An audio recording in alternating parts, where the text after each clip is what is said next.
Assalamualaikum warahmatullahi wabarakatuh, anak-anak Bapak di kelas 3A. Hari ini tanggal 18 Agustus 2020, hari Selasa. Pelajaran Al-Islam adalah kita melanjutkan kisah keteladanan Nabi Ishak. Kemarin sudah Bapak tulis ya, nama-nama keturunan Nabi. Ada 21 nama, yang mana Nabi Muhammad kita hafal keturunannya. Dan sempat Bapak bilang kepada kalian bahwasanya nama-nama keturunan Nabi itu dihafal dan divideokan. Nah, Bapak contohkan ya nama-nama keturunan Nabi Muhammad.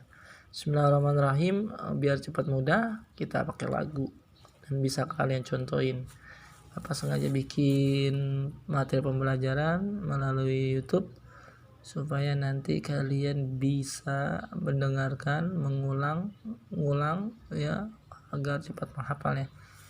Nabi Muhammad bin Abdullah bin Abdul Muthalib bin Hashim bin Abdul Manaf bin Qusay bin Kilab bin Murrah bin Ka'ab bin Lu'ay bin Ghalib bin Fihrin bin Malik bin Anadar bin Kinana bin Khuzaimah bin Mudrika bin Ilyas bin Mudar bin Nizar bin Ma'ad bin Adnan salawatu alaih.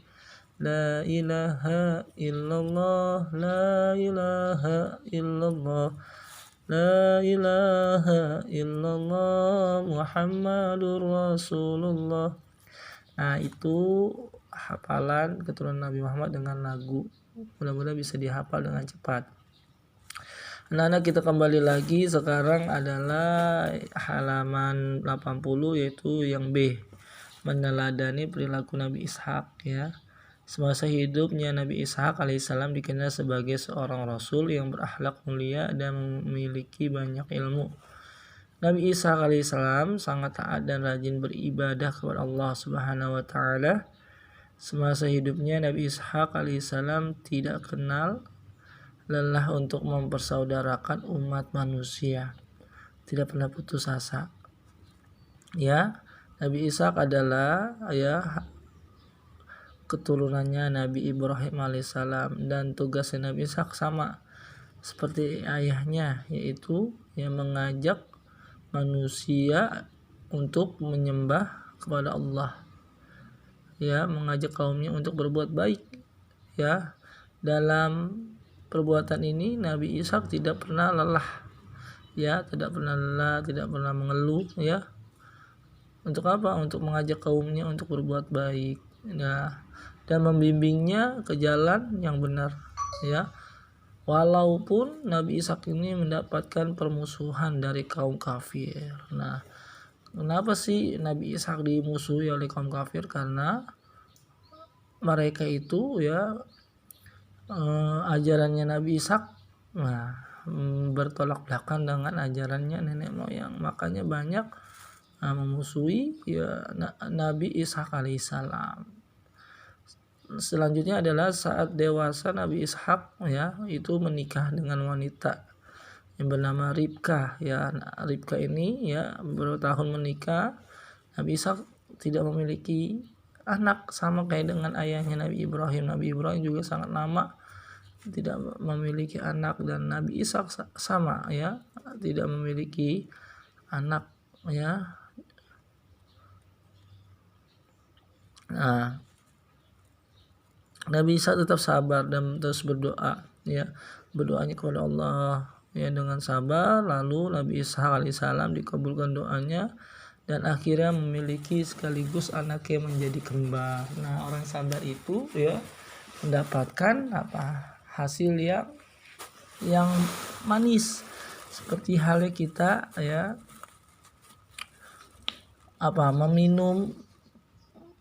meminum jamu kalau kalian kenal jamu itu rasanya pahit tapi kalau kita setelah pahit itu ada sehat. Nah, sabar, kita jalanin pahit walaupun gak enak, tapi endingnya menjadi baik, menjadi bagus menjadi dikabul doanya oleh Allah Subhanahu wa taala, dan lebih dari itu memiliki anak menjadi 2. Kalau contohnya dari Nabi Ishak, kembar itu enggak 1, ada 2 ya. Ini luar biasa ya. Kita harus mengikuti contoh dari perilaku nabi-nabi kita yang ada 25. Dan selanjutnya adalah kisah keteladanan Nabi Yakub. Nah, Nabi Yakub ini adalah putranya Nabi Ishak atau cucunya dari Nabi kita Nabi Ibrahim alaihi salam ya. Dengan disebut apa Nabi Yakub? Dengan disebut Israel ya. Israel, Nabi Yakub itu dikenalnya sebagai dengan sebutan Israel. Dan keturunan Nabi Yakub nanti disebut dengan Bani. Bani itu keturunan. Israel itu Nabi Yakub ya. Nabi Yakub dikenal dengan nama Israel. Kalau keturunannya Nabi Yakub namanya Bani. Jadi kalau digabungin keturunan Nabi Yakub jadinya Bani Israel. Karena Nabi Yakub dikenal dengan Israel, jadi disebut Bani Israel. Nabi Yakub dikaruniakan banyak keturunan. Nah, baru nih Nabi Ishak ini memiliki anak kembar. Pertama Nabi Yakub, dan Nabi Yakub menikah ya, dan memiliki keturunan yang banyak. Nah, diantaranya beliau memiliki 12 orang putra ya. 12 orang putra, menyebut mereka dengan sebutan asbat keturunan Yakub ya, dari putra Nabi Yakub alaihi salam. Yang terkenal Yusuf. Nah, Nabi Yusuf ini adalah nabi yang wajahnya ganteng ya. Ada yang namanya nabi kita Nabi Muhammad SAW. Kalau kita lihat bulan itu kan bulan bundar. Nah, itu kalau kita lihat bulan purnama itu sangat bagus terang. Nah, Nabi Yusuf setengah dari bulan purnama itu. Dikatakan ya seperti itu ya. Kalau Nabi Yuna Muhammad SAW, Nabi kita yang kita cintai, itu wajahnya adalah seperti bulan purnama yang sempurna. Nah, Nabi Yusuf ada setengah, walaupun Nabi Yusuf adalah yang diciptakan oleh Allah di awal. Nabi kita nomor 25 di akhir. Kenapa sih Nabi Muhammad di akhir? Karena Nabi Muhammad juga adanya di awal ya. Kok bisa Pak udah ada di akhir, bisa ke awal juga? Iya. Nabi Muhammad fil awwalina wal akhirin. Namanya Nabi Muhammad itu adanya di awal dan di akhir. Ya, buktinya apa pas akhir? Itu ketika Nabi Adam alaihi salam diciptakan oleh Allah Subhanahu wa taala di dalam surga, dinding-dinding surga. Tahu kan kalian dinding, tembok-tembok tuh ya berhiasan ada kalimat apa? Nama Nabi Muhammad, la ilaha illallah Muhammadur Rasulullah. Nah, namanya sudah di awal sebelum nama Nabi Adam alaihissalam diciptakan, sudah ada nama Nabi Muhammad kita ya. Nabi kekasih kita ya, yaitu Nabi yang kita cintai, sudah ada namanya, dan juga diciptakan oleh Allah di akhir ya, penutup para nabi. Nah, ini kalau kita kenal dengan Nabi Muhammad. Nah, selanjutnya adalah ya Nabi Yusuf. Ketika Nabi Yusuf ya dibilang kata bapak wajahnya sangat ganteng, pernah Nabi Yusuf ya digoda oleh istrinya raja. Waktu itu Nabi Yusuf berada di dalam kerajaan, dan di dalam kerajaan itu ya Nabi Yusuf ya pernah digoda oleh istri raja, sehingga Nabi Yusuf karena takut oleh Allah Subhanahu wa taala, yang dikatakan oleh Nabi Yusuf adalah ini akhafullah, sesungguhnya aku takut kepada Allah. Nabi Yusuf menolak godaan dari istri raja, dan Nabi Yusuf meninggalkan istri raja yang bernama Zulaikha ya, istri raja yang bernama Zulaikha, dan Nabi Yusuf meninggalkan. Lalu Nabi Yusuf ditarik bajunya ya, dirobek dari belakang, karena Zulaikha nggak terima begitu saja kok meninggalkan. Dan akhirnya disitulah baru Nabi Yusuf dipanggil oleh raja. Dan dikatakan Nabi Yusuf adalah pengen menggoda istrinya raja, dan Nabi Yusuf akhirnya dijebloskan ke dalam penjara. Ya, padahal bukannya Nabi Yusuf, melainkan si Siti Zulaikha ini menfitnahnya. Ya, ini nggak benar, bahwasanya bukannya Nabi Yusuf. Akhirnya Nabi Yusuf orang yang bertakwa, dan Nabi Yusuf disebloskan di dalam penjara. Akhirnya di dalam penjara Nabi Yusuf ya pernah juga di dalam penjara ya itu selalu mengingat Allah, berzikir kepada Allah. Dan ketika itu Siti Zulaikha juga ditanya oleh teman-teman ya, istri-istri para teman-teman raja, ditanya, kenapa kamu bisa menggoda seorang Yusuf. Nabi Yusuf dikenal adalah dulu pernah dibuang oleh saudaranya, yaitu dari 12 anaknya Nabi Yakub, dan Nabi Yusuf ya yang ganteng itu pernah saudaranya 11 anak itu dari Nabi Yakub ya itu dibuang Nabi Yusuf ke dalam sumur, dan akhirnya Nabi Yusuf ditemukan oleh saudagar pedagang dan dibawa ke kerajaan. Ternyata dibeli ya, dijadikan seorang budak dan dibeli, dan akhirnya itu istrinya ya kerabatnya kerajaan bertanya kepada Zulaikha, kenapa kamu bisa tergoda dengan dia namanya Yusuf, seorang budak yang ditemukan. Nah, kamu belum tahu saja Nabi Yusuf itu ya Yusuf itu seperti apa.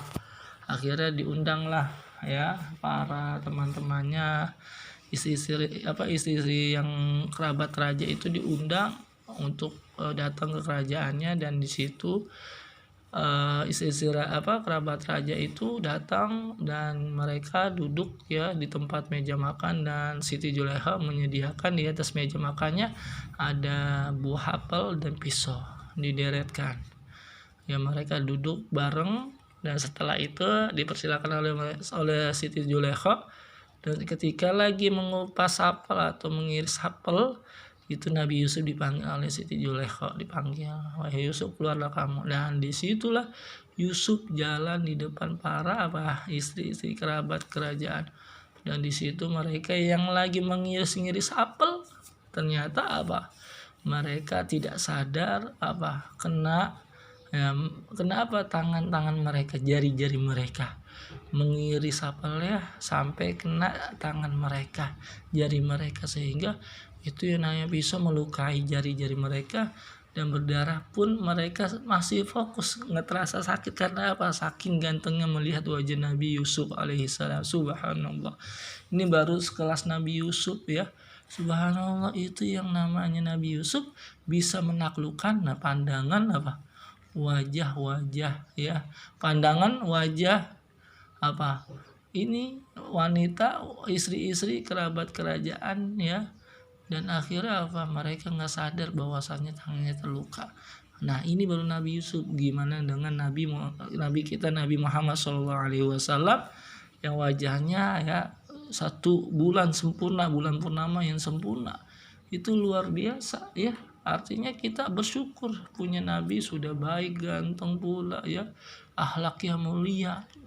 Kita lihat Nabi Yusuf itu, subhanallah, wajahnya sampai bisa melupakan ya bahwasannya dia kena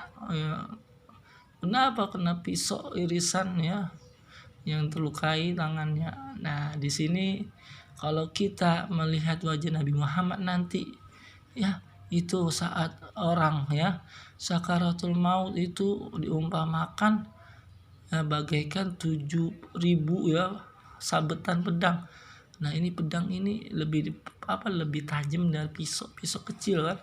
Kalau pedang itu panjang dan juga tajamnya lebih tajam dari pedang. Nah, itu bayangkan, sekali saja cukup sakit ya, bukan cukup, sangat sakit, apalagi bisa 1000-an. Nah, ini sakitnya luar biasa. Yang namanya sakaratul maut itu sakitnya seperti itu. Makanya Nabi pernah ya mengalami sakaratul maut, namun Nabi yang dirasakan? seperti ini sakitnya. Nabi minta sama Allah lagi ya pada malaikat supaya menambahkan sakaratul maut. Biar apa? Biar umatnya Nabi Muhammad, yaitu kita semua yang hidup di zaman sekarang ini, itu nanti biar apa? Biar tidak terlalu sakit merasakan sakaratul maut yang dihadapi oleh kita. Karena apa? Kullu nafsin za'iqatul maut, setiap orang yang bernyawa itu bakalan ya datang mati, ya kematian, yaitu sakaratul maut ya. Jaat sakaratul maut, hakun, datangnya sakaratul maut dengan apa? Dengan benar, nyata. Nah, oleh karena itu Nabi Muhammad menambahkan lagi, diberi yang paling sakit biar umatnya dikurangi. Nah, ini bukti cinta kita, bukti cintanya Nabi Muhammad kepada kita. Makanya anak-anak, kalau kita cinta Nabi Muhammad, kita akan untung. Karena apa untungnya? Pertama itu tadi, kalau kita sudah cinta Nabi Muhammad, bakalan kita ketemu dengan wajah Nabi Muhammad.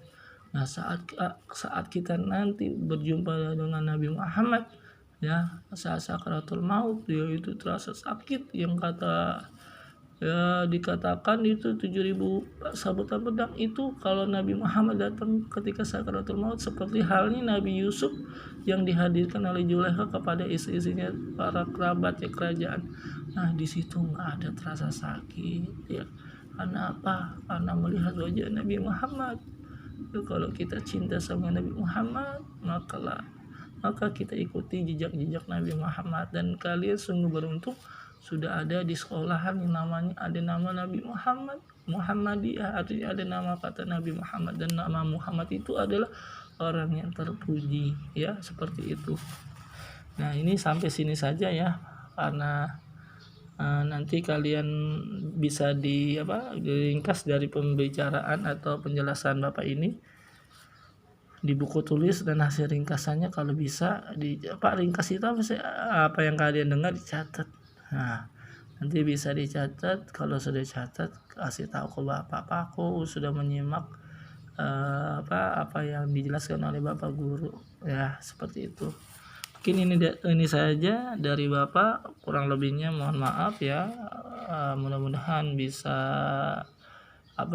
semangat, bisa mencintai Nabi Muhammad lebih dalam lagi, karena Bapak selalu menghimbau kepada anak-anak Bapak dari kelas 3 sampai kelas 4 itu untuk selalu mencintai Nabi Muhammad. Bahkan Bapak pernah melaksanakan hafalan surah Muhammad itu dari kelas 3 sampai kelas 4. Karena apa? Nabi Muhammad yang perlu ada di hati kita, yang perlu ada di mindset kita. Artinya mindset itu apa, Pak Sahir? Yang kita pikirkan saat ini ya, karena Nabi Muhammad adalah manusia yang baik dan kita akan untung kalau kita dikasih hadiah, sangat senang. Nah, kita juga sama, memiliki Nabi Muhammad itu hadiah buat kita. Karena apa? Karena kita mendapatkan syafaat dari beliau, dari Nabi Muhammad. Makanya kita ucapkan alhamdulillah punya Nabi baik, cinta kepada kita, dan kita harus cinta kepadanya. Mungkin dari Bapak ini saja. Jangan lupa video ini di like dan di subscribe ya, biar kalian ya mengikuti atau mendengari video ini sampai akhir. Oke, Bapak akhir dengan assalamualaikum warahmatullahi wabarakatuh.